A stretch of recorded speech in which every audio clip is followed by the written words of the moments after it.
Hello and welcome to this core training event, Electronic Health Records for Research. This is our agenda for the talk today. Have a brief introduction, then dig into the question at hand, what are electronic health records? Then go into the types of electronic health record data, how to access them, topics on regulation and authorization, so the nitty-gritty of de-identification, aggregation, important topics when actually using the data. Study design and power analysis, which you might need to even access it, or at least consider it. Some other considerations before closing. So, introduction here. This is a core training event hosted by the PDC and RDCDC of TRANSCEND. So, the PDC is the Professional Development Core, and the RDCDC is the Research Design, Compliance, and Data Management Core. TRANSCEND, Translational Science Engaging North Dakota, is a grant that helps support clinical and translational research for researchers. So, to aim that goal of improving clinical and translational research in North Dakota, with the ultimate aim of improving the health of North Dakotans, this talk is aimed for audience interested in translational research, but may not have exposure. So may not have much exposure. And just a heads up, this meeting is being recorded. All right, let's get into the question, what are electronic health records? They're pretty straightforward. They're electronic health records, which means they're digital versions, online versions, electronic versions of the traditional patient's paper charts. Now, I'm unaware if really any major health organizations in the US still use paper charts. I think electronic health records are not only the preeminent, but the exclusive use of keeping health data records from patients. Electronic health records include a lot of information: medical history, diagnoses, medication, immunization dates, allergies, radiology images, lab results, and more. So it's pretty comprehensive and can be pretty extensive with a lot of different parts. You need to be able to collect them together and use them in an efficient way.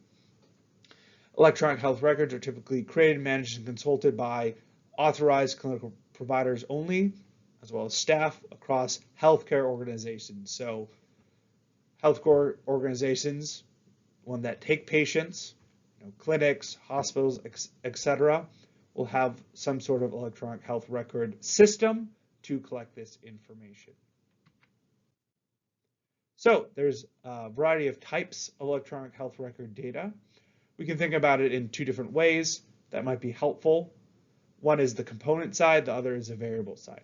So when I talk about the component side is how it's actually set up, sort of the computational infrastructure. You can think of it two ends. This is kind of the computer jargon. The front end, where the data is actually entered by the clinicians, some sort of probably computer interface, some sort of program that they can type in the records. When a patient comes in, they can put in their health information, put in any sort of test information, etc. And then the back end is where the data is actually stored in some sort of relational database. And these databases will have many data element types. You can think of it as structured, unstructured, or even images, etc. Now, for actually the research side of things, because this is about electronic health records for research, it's also important to think about what the data is as what do you call maybe a variable, the idea of things you might enter into a statistical model to test a hypothesis. So common variables that electronic health records contain, first of all, very standard to include demographic and socioeconomic variables in some sort of research. So pretty straightforward. These should be things like age, sex, race, ethnicity, even geographic location. Socioeconomic might be a little more nuanced, but there might be information on general, like whether they have insurance or not, maybe their income, though that would probably be less likely. There might be more indirect ways of measuring that. But anyways, sort of different makeups of people that maybe you're even interested in testing across groups, or you want to include that in some sort of statistical model to account for variation. There's also things like clinical measurements. So maybe BMI, maybe blood pressure. I mean, all sorts of measurements that might have some sort of outcome with disease that you're interested in, or other sorts of health. Another common thing that might be included in a statistical model about health is something like a comorbidity. Now, some of these variable categories I have up here, they're not mutually exclusive. Like a clinical measurement could also be a comorbidity, like BMI, so a measure of obesity, a measure of weight. Other comorbidities might be like disease status. They have a current disease. Maybe it might be a activity, like are they a smoker? It might be even like family history of, say, a disease. These might be important to account for outcomes. And yeah, that's the third or the fourth variable category that I have here is outcomes. Is usually what you care about. What sort of question you're trying to answer, what's the hypothesis of your test is usually, that's the meat of the electronic health record data. You want to look at, well, disease. Is there a difference in disease between groups? Recovery, and probably most commonly death. You know, is there increased death for patients that had a certain surgery procedure, or a certain amount of death across a demographic or even geographic location? So those are the type of things that electronic health record you're probably pulling out actually as variables to run some sort of statistical test. So now that we've gone a little bit more into what it is, kind of what's available, how would you access electronic health records? So there's a variety of sources. Typically, these are essentially some sort of clinical setting. So examples in the North Dakota, very common ones would be like the Sanford Health System, has, of course, many locations across, I think, total of even 5 states, so you can have a broader access there too. And there's a variety of ways within the Sanford Health System. You can work with a clinician, you can work with their research team. For example, they do have, like at Sanford Research, data exchange core. That is one method. It's not the only way to access, but that might be a concrete example, working with the data exchange core to get electronic health record access. Another good example of clinical association that has health records is the Great Plains Health Data Network. This is run by CHAD, Community Health Association in the Dakotas. So maybe more on the community clinic level. Of course, there's other healthcare systems. For example, in the Grand Forks area, there's Altru, and you can think of other health systems. And you can think more broadly, like there's the National Clinical Cohort Collaborative. It's sort of the next phase of the N3C, which is, I think, is the National COVID Cohort Collaborative. They're trying to branch more into just broadly clinical data. And then to access, once you have access, it'll come in a variety of formats. A pretty common format is using REDCap. REDCap is Research Electronic Data Capture. It's a secure web application for building and managing online surveys and databases. So a lot of health systems use REDCap for their databases. So it might be working through REDCap to get access to that. It also might be more typical, like you have the data pulled for you by a clinician or someone working in the health system, and they might give it to you in an Excel file or a CSV file, which is essentially an Excel file with all the bells and whistles taken out, and you can analyze it in your favorite statistical system. Or it might even be something specifically for a specific infrastructure like SAS, so it might be a SAS file. So going more into access, so that's where you get the data from, but it's not simply, hey, can we have the data? Sure, give it to me. There's going to be regulation authorization. So really, electronic health record data is not available without authorization in almost all circumstances. Typically, how you get access is working with the institution that has the data and getting an approved IRB. It's an institutional review board or internal review board. Give me a second here. No, it is institutional review board. I just use IRB all the time, so sometimes it's good to take a step back and not use acronyms. So you'll need that approved IRB from the institution's EMR data. Or if you don't specifically need approval, you need to get it deemed not health research or not based on what protected health information you're taking from.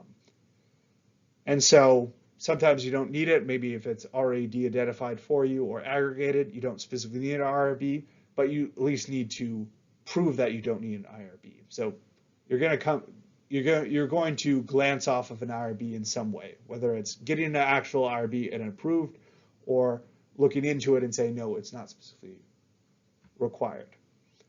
And you also probably will need some secure access, maybe required. So you might have to specifically sign on to like a secured server, secured computer, or whatnot to actually use it.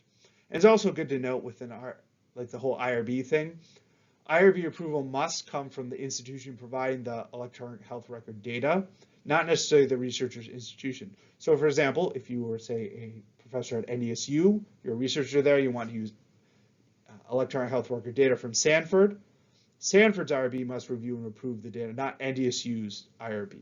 So that's a clarification.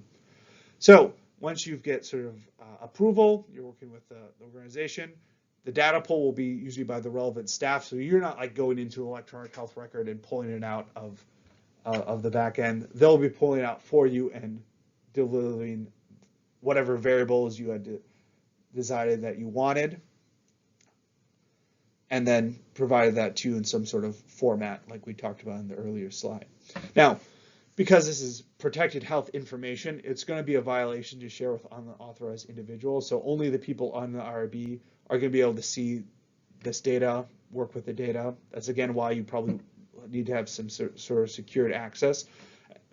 Or if not, there's certainly going to be regulations on where the data can be stored. For example, I was a good example. I've been working with some researchers who were using Stanford's electronic health record data, and I was helping analyze some data. And initially, the final data that we have was de-identified, so there's no identifying variables, and we'll talk about that in the next slide. And so I could work with it on my computer and analyze it and provide the results to the researchers. But in the initial stages, there was an issue where it looked like there was a slot data being shared that had protected health information, which was not authorized. And so we made sure to delete it off the email off my computer and everything to make sure there's no data that had protected health information stored anywhere on my computer. It was wiped away. That only the authorized de-identified data was available. So that's just a little example. All right, now speaking of de-identification and aggregation, these are two important concepts that often come up when you're working with electronic health record data. The first one is de-identification. So that's essentially ensuring the data cannot be used to identify patients. Now, de-identification is not always required. It depends on how the IRB is written, who is getting the data. In my case, for the Stanford Health Study, it did need to be de-identified before it was given to me and I had access to it. And so how to de-identify? It typically involves removing variables that might identify patients, like names, phone numbers, addresses, etc. Those can be used to identify specific patients. And so you usually replace that with something else, like just an ID. So it's individual level data, but you don't know what the ID, who the person is. It also can involve changing variables. So like, for example, say you have information on clinical center, and so you might be able to figure out who a person is or identify a person by clinical center, especially if they're very small. So that might be changed to simply clinical ID. So you still have like the structure of like, well, 10 people came from clinic A, 15 from clinic B, 15 from clinic C. And so you could maybe correct for clinic as a random variable, but you don't know actually what specific clinic it is. You just know that there's the ID there. One clinic is different from another. And with de-identified data, you can maybe analyze it, but this is still information that you're not going to like be sharing with people who are not part of the study. And so maybe be doing analysis and write-ups, and these results should only be in summary form. So maybe summary tables, graphs, things like that don't have the individual level information. It has the summary results, so means, standard deviations, etc. So another way that goes about electronic health record data that might come up is aggregation. So aggregation is condensing data from an individual level to a higher level. So that's, instead of getting individual level information, you're getting like a county level information or clinic level information, or even state level. This is sometimes known as ecological data. And so, for example, if you work with the North Dakota Cancer Registry, you're not getting individual, well, you can get individual level data, but that requires a more stringent protected access. You have to go through more hoops. But at the base level, you can get aggregated data by submitting a request form. And that's going to be at, like, say, the county level. And now there are less restrictions on usage, so it's easier to get aggregated data, though, of course, there's a loss of granularity because you're not getting the individual level, you're getting a higher level.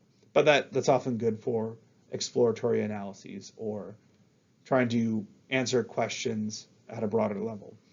Now, one thing that I do want to talk about that does come up in aggregated data is that low cell counts are often suppressed.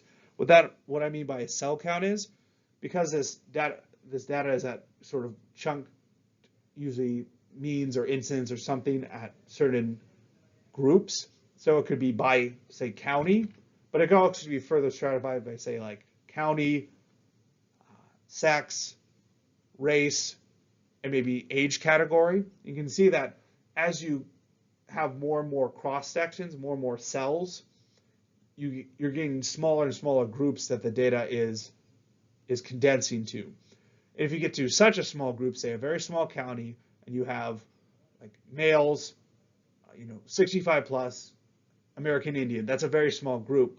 And so there might only be like 5 or 6 individuals that fall in that count.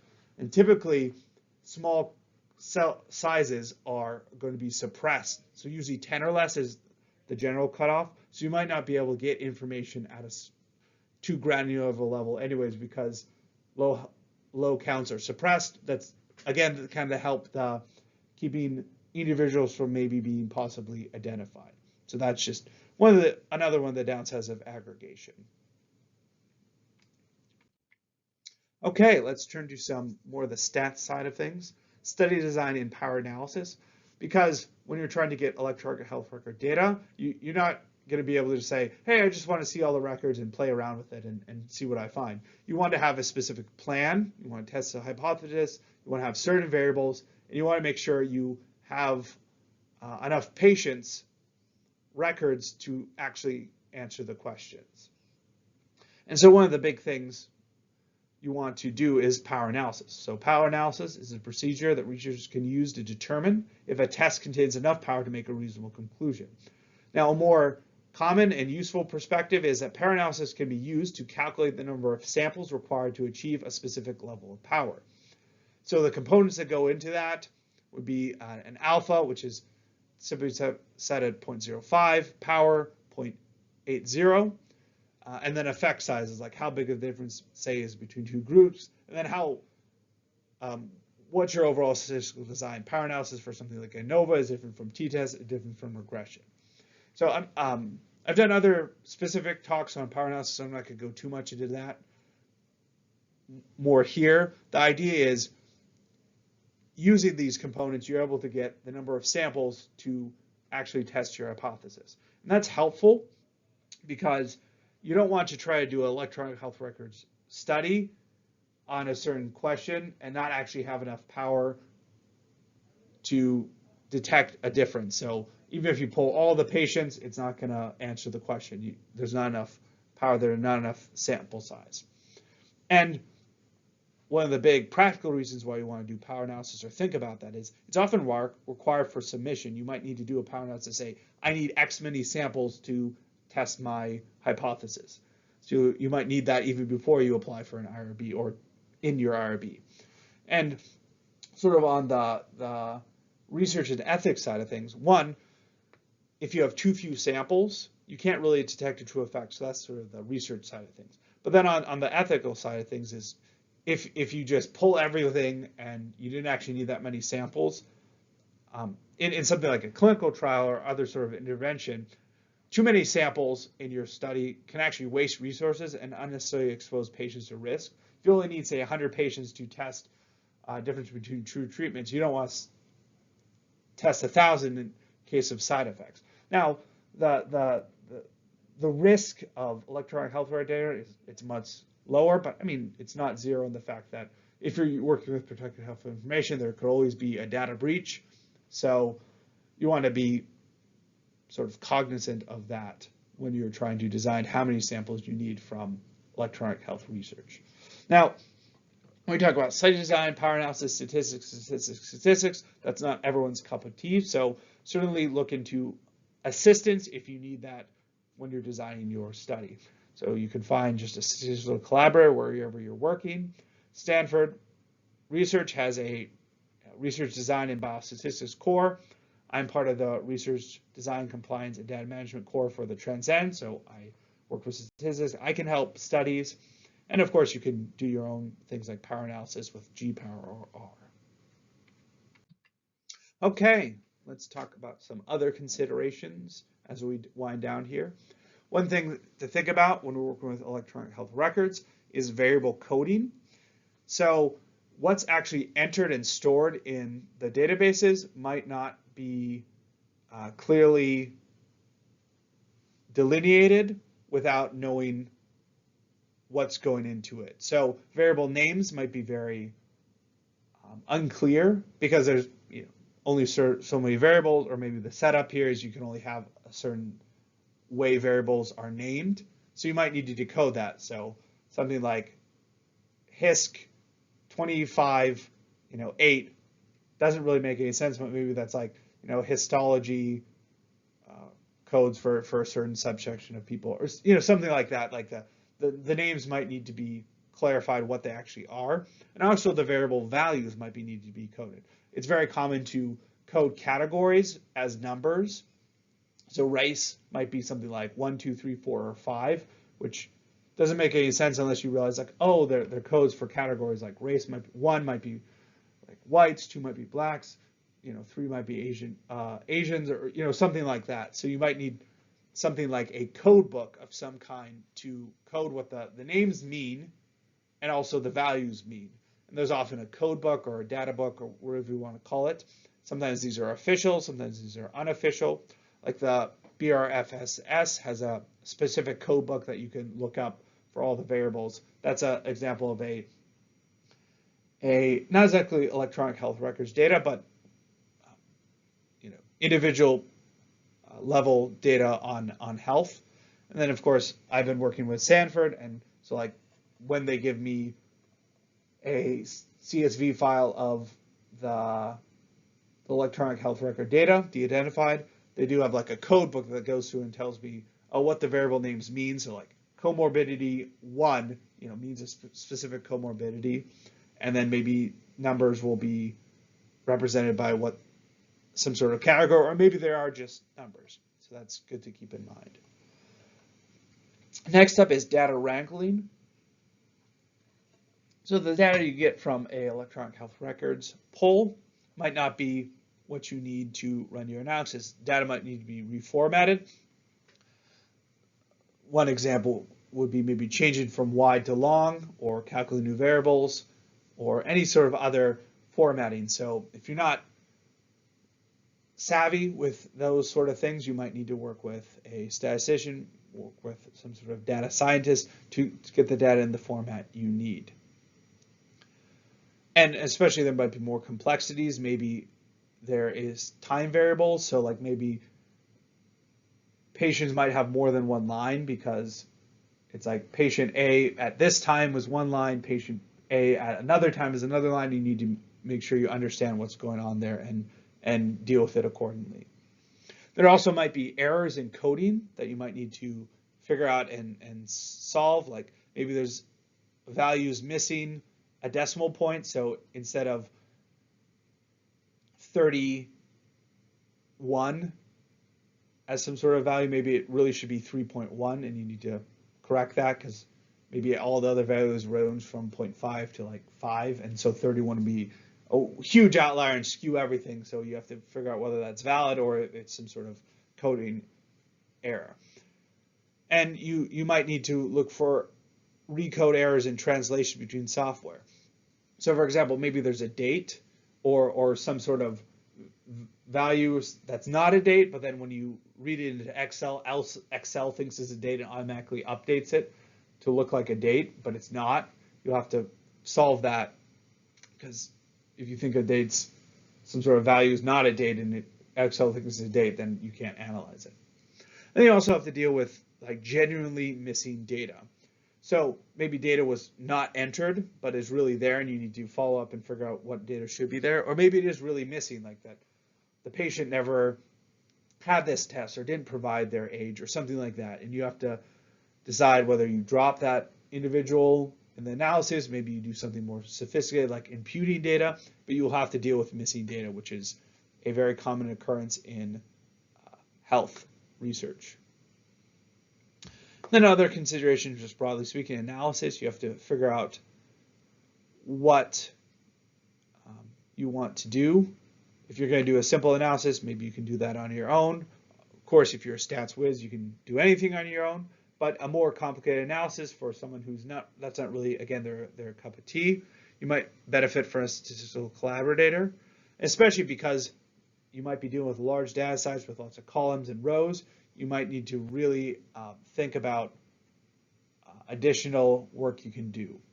And it's always good when you're analyzing things to really keep good notes, keep good documentation, so you know what you did, why you did it, how you did it, so you can recreate it if you need to go back and adjust anything.